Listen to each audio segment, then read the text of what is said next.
Hey everybody, Ketwolski here, checking in with another one of our hashtag Star Trek Picard discussions videos. Before we get into the full load of what happened in the first issue of the Countdown comic, I do want to go ahead and say that for all intents and purposes and everything that we know, that these comics will in fact be alpha canon.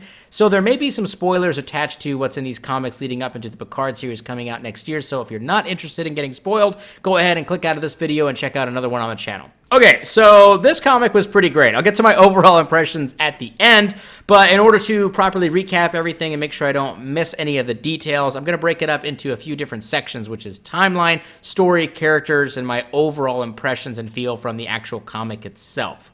Timeline-wise, the majority of this is set in the year 2385, which is about 1 year prior to Picard's retirement from Starfleet, and then from there, it's actually set 14 years prior to the events of Picard, which take place in around 2399.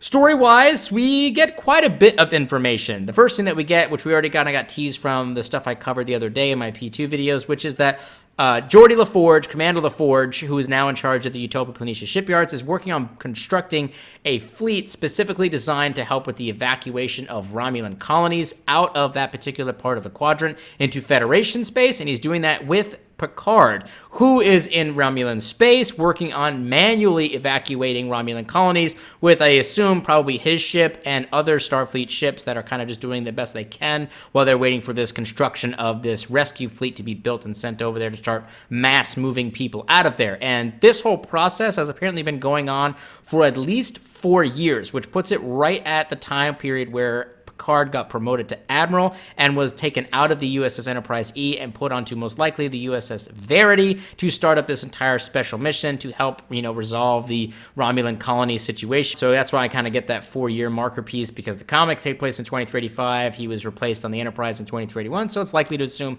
that they've been doing this for at least 4 years. Another part of the plot is the fact that the Romulan Senate was, of course, in their natural secretive way, very resistant to even acknowledge that the supernova was even occurring, but when they finally did acknowledge it, they have been kind of difficult to deal with, I guess, which is kind of expected for Romulans, which is that they're still, kind of keeping some things hidden from Picard and the Federation about where their people are at and stuff like that, because they don't want to expose all of their secrets.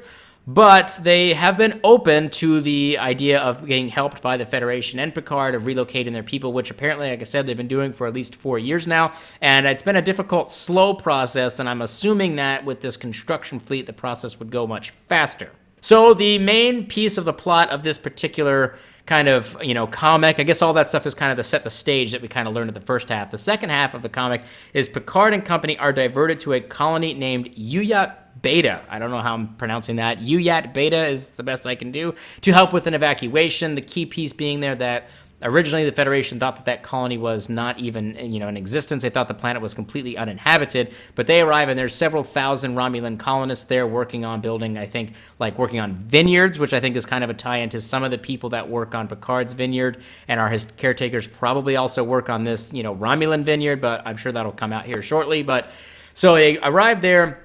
There's a vineyard, there's all these people there, and then Picard discovers that there is an indigenous sentient species that works with the Romulans to help maintain their colony, and apparently there's millions, around 5 million of these beings that exist on this planet, and the Romulans don't really care about them, and they don't seem too concerned with getting them off the planet, but Picard, of course, being the Federation man that he is, says, we can't just evacuate you, the Romulans, we have to make a plan to evacuate literally everybody, and now, that seems kind of crazy because everyone's like, we got to get the heck out of here. They do mention in the comic that they're expecting the supernova to hit that part of the, the Romulan quadrant of space and the Beta Quadrant to be about a year. So they have about a year from the moment this comic starts, which is kind of connected back to the same year time period where Picard retires and goes back to Earth. So I think they're all kind of building this kind of leading everything into this 1 year marker piece here, but they think they have about a year before the supernova hits. So while Picard is needing to get these colonists off the planet very quickly, he does have some time to work on it and some time to actually build up a plan that will get the 5 million plus indigenous sentient life forms off the planet, but the Romulans are not interested in that, and so when Picard says that, hey, I'm not evacuating you guys right now, the Romulans just throw him and his first officer in jail, saying that, well, we're going to procure a way off this planet with or without you, and you're staying with us, and I assume they're going to be using them as some kind of a pawn to try to help get them off the planet without the 5 million indigenous people. So the characters that we get introduced to, obviously we get the returning of Commander LaForge, who's now in charge of Utopia Planitia shipyards. We get Admiral Jean-Luc Picard, who's now in command of the USS Verity, which has been confirmed as an Odyssey-class starship, which is awesome. And we also get Raffi Mussaker, who is being played by Michelle Hurd on the Star Trek Picard actual show. Her character appears in the Countdown comic as Picard's first officer on the USS Verity. Another character that we get introduced to is the Romulan Governor Shiana, who's in charge of the UAT Beta, I guess you could say UAT Beta colony that she's in kind of control of, and that she's the one that primarily interfaces with Picard, and she was the one that directed for him to be jailed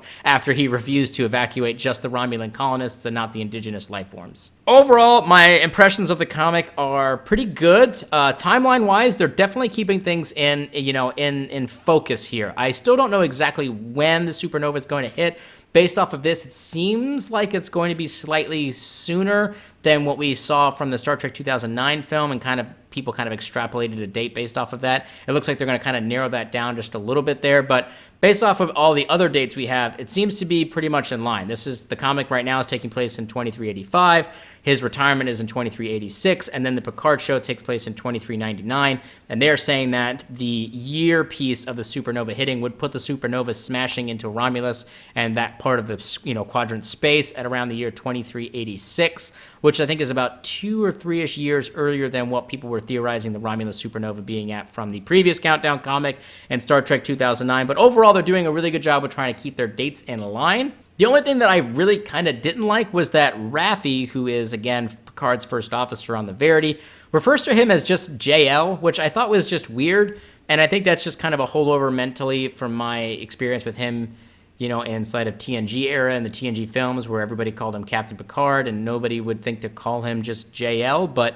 I'm wondering if perhaps we're going to get more, I guess, background on their particular history together, and maybe we understand why they are so comfortable with each other. But that was the only thing that I kind of took was like, I don't know how I feel about that. But overall, I thought the characters were great. I thought that they did a great job artist-wise. I thought the Odyssey looked great. All the character models looked fantastic. There was one particular, little, panel frame of Picard who looked like they kind of sketched over his look on Captain Picard Day, where he said he was a role model, which I really liked that. And, I think all the characters were well done. I thought all the uniforms looked great. The Starfleet uniforms looked fantastic in all of the panels. I think even the Romulan uniforms look fantastic. My impressions of the story is very exciting right now. I can't wait to get issue 2 and 3 to see what happens. My guesstimates and my theory crafting portion of this video would be that the situation that caused Picard to lose faith in the Federation is that the Federation is probably going to just evacuate those Romulan colonists and not the 5 million indigenous people, and that's what's going to shatter his faith in the Federation and saying, you people just left them to die just because they weren't the people, the Romulans. You just left them to die. So that's a theory of mine.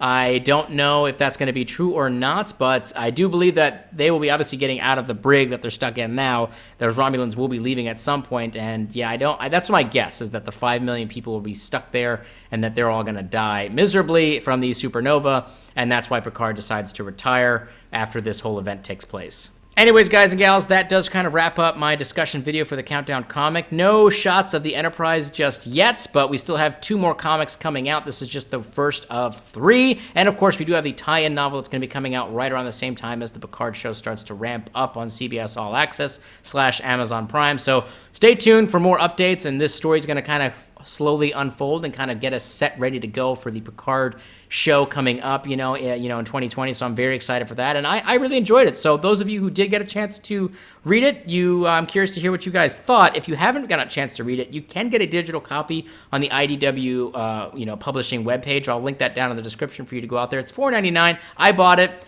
But, I'm sure that given enough couple of days here, you'll probably be able to find it illegally on the internet. But I wanted to show my support for the comic and IDW and for Picard. So I purchased it myself because it's just $5. So for me, it's not that big a deal. But I know some people are more strapped for cash. That's not a big deal. So you do what you got to do. But I am curious to hear what all of you guys and gals think about this comic. I didn't want to show too many of the panels because I don't really want to, get copyright striked or whatever that is for showing too many of those things. So I'm curious to hear what all of you guys and gals thought about the dialogue and the characters and the story and everything like that. Get those comments up down below and we'll go ahead and get the conversation started. Live long and prosper, my Trekkies!